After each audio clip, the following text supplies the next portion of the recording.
Classic chicken caldereta na hindi tayo rito gagamit ng tomato paste or tomato sauce mga idol. Ayan. So ganito lang ang ating diskarte para hindi tayo gumamit ng tomato sauce or tomato paste. Napakadali, napakasimple. Siyempre, i-prepare muna natin yung ating pampa-aromatics, ang bawang. At isunod na rin natin, chop-chop na rin natin yung ating white onions pinagsama at isang red onions. Ayan. Siyempre, para masarap. Siyempre, i-prepare na rin natin yung ating carrots. Huwain na rin natin. Siyempre yung ating patatas, ayan. So ayun, pagkatapos nung ginisa natin, pinirito lang natin yung ating patatas at carrots, pinagsama na natin. Mas masarap kasi pag ganitong sistema ng pagkaluto, pagka pinirito muna natin ang ating gulay. Ang kagaya niyan, medyo brown na, medyo luto-luto na. So mamaya saglit na lang luto na yan. Kaya nag-prepare na tayo, ginisa na po natin yung ating sibuyas.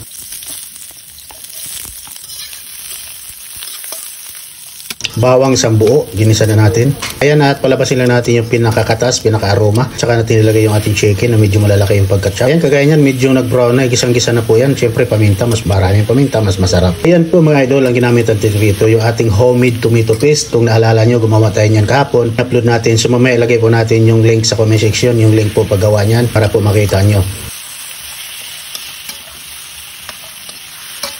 So ayun, naglagay tayo ng patis, ng palasa. Liver spread, syempre, para masarap yung ating chicken caldereta. Betchin, mga idol, optional. At syempre, garlic flakes, optional. At syempre, kalahating kutsaring white sugar at yung ating chinap-chop na siling labuyo. At ayan, nilagyan na po natin ng sabaw at hayaan na lang natin siyang pakuluin ng pakuluin. Takpan po natin.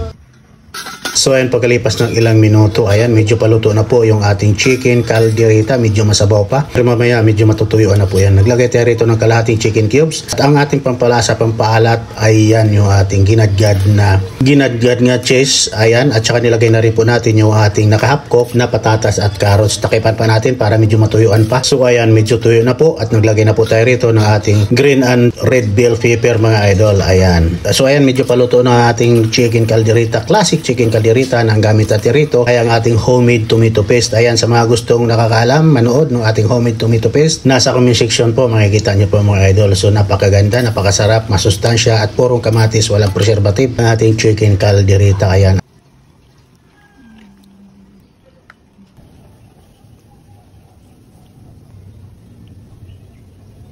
At ayan, ginagara na po natin ulit ng ating cheese, ating chicken caldereta na talaga namang nakakatakam. Ayan, okay, at luto na po at pwede na po tayong kumain. Ayan. At sa mga gusto nga palang umorder ng ating bagnet bagong at ang ating sukar rapsa, mamaya ilagay po natin yung link sa comment section. Link po ng Shopee. Salamat.